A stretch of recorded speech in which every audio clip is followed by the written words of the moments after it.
Hey you guys, John Britt here. Hey, I'm going to show you today, as part of the free online glaze course, this is an application of things. So we're going to show you how to put someone's or your pet's cremains into a glaze. So you can either put it into a glaze or make little pebbles with it. So what I'll do is I'll start by showing you some of these recipes that I have done this with. Now, you do not need to use the whole amount of bone ash in the recipe, but if you have a glaze with bone ash, you can just sub in the cremains in there, or you could do part of it.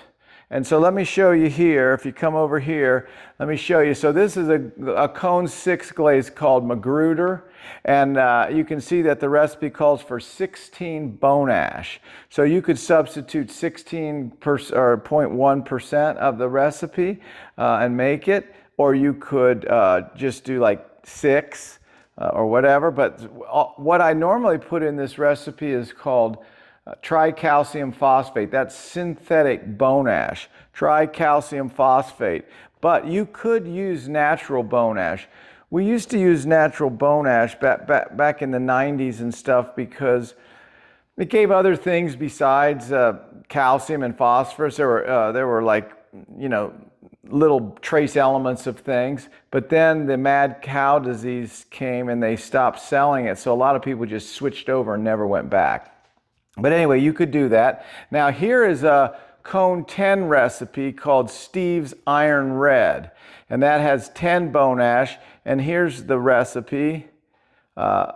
If you can't read it off this, you can Google it. And this one here, Magruder, is in my book. Let me show you what this tomato red looks like. Here's what the glaze looks like. It's this stuff. I've sprinkled ash on top of there, and so it bleeds a little, but it's a very nice khaki glaze. Now, if you come here, I'm going to show you here in my book, I have a whole list of khaki or tomato red glazes. So if you just look where the bone ash is, there's where you substitute in your natural bone ash or your pet ash or your cremains. So that's in this book. All right, so also I have, you can Google this, by the way, bone china is what we're making now. So we're putting it in a khaki glaze, but now we're going to do it in a clay body. So there's a clay body called bone china, and it's got bone ash like 50% in it. And here's some samples of bone ash. This is what bone china looks like. It's this very delicate, beautiful pottery. I just happen to have this in my cup collection. These are just beautiful, delicate things. And if you'll see on here, you can see how you can see right through it. It's translucent. Same with this one. Translucent bone china. Okay, so now what you can do is you can Google what bone china is. I did it. Here's a whole 15 pages describing it. What they normally will do with bone ash is they will fire it, like they would fire this cup to cone 9, then that would be the bisque, and then they would low fire it for the glaze so it doesn't warp. So and they sometimes will multi-fire it, like they would fire again for this decal, then they would fire again for this gold luster on here. Now, so if you're going to do it, you don't really have to do all that. Many companies out there do this for you for like $2,500 or something, and they'll take your cremains and make them into these small little pebble-like things. So I did some testing for you, and I'm going to show you the glazes. What ended up being good was this one.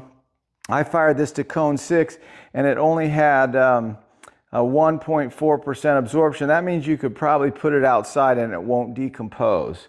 Some of the other ones were a little more absorptive, so then they'll suck up water, and if it freezes, they could break. So, all right, let me show you over here a minute. Oh, here's the one I did.